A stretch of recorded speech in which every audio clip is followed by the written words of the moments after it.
I do appreciate that you're reading these pages. In later years, you might read them again from a different perspective. Papa's footprint, I suspect, will have more resonance as you continue seeking resolve to thoughts and questions of your own, along with hard-earned day-to-day triumphs and failures. They're yours. Share them if you like, or not. Keep in mind that 4 million years ago, I was in Africa and walking north, seeking the source of my cool breeze. I walked and walked and walked and walked until I came to the end of the land. When as far as the eye could see, I saw nothing but endless water. I assumed that I'd reached all there was to reach. The cool breeze still beckoned to me, but coming from across the water. But I couldn't very well walk on water. That was yet to be accomplished by a better man than I. Well, I didn't know what to do, so I sat beneath an interestingly configured olive tree, and I pondered and pondered. Well, what if I continued on a raft that I might devise? Would I eventually reach water's end and fall off into an abyss? I had no idea that all that endless water was the Mediterranean Sea, and on the other side there was Europe. So I hadn't reached the end. There was more to see and more to experience.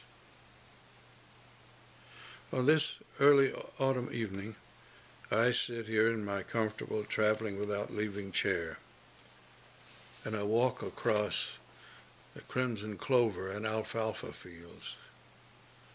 I lean back against Big Oak. Big Oak sheds a nice, soft light on each page of my book as I read. Azaleas and grapes and squash and tomatoes and beans and all sorts from nature's bounty are all around and under. I hold hands with my dear Kate.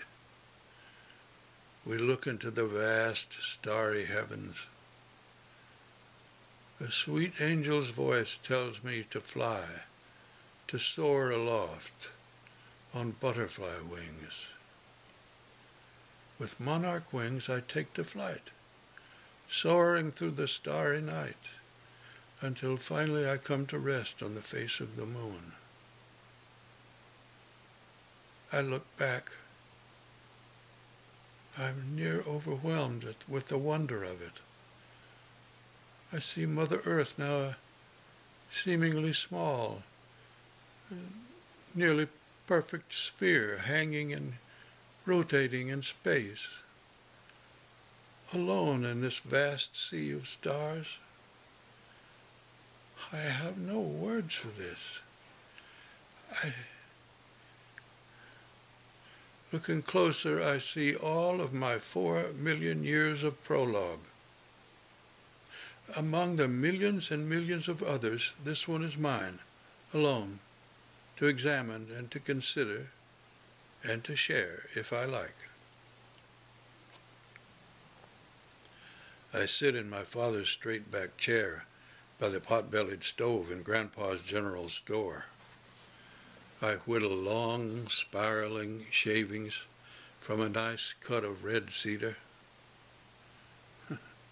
This act of whittling and the smell of cedar pleases my senses. I lie on my back on the soft, grassy spot between the apple trees and the grape arbor, and I look once again to the heavens. Oh, what wonders there might be out there across that starry night and far into that seemingly endless dark, farther than even the most powerful telescope can see. The attic behind my eyes is abuzz. House lights are down. There's an overture. Behind that dark curtain, beyond all imagination, what a show. What a show there might be there. And I do very much aspire to be booked into such a show.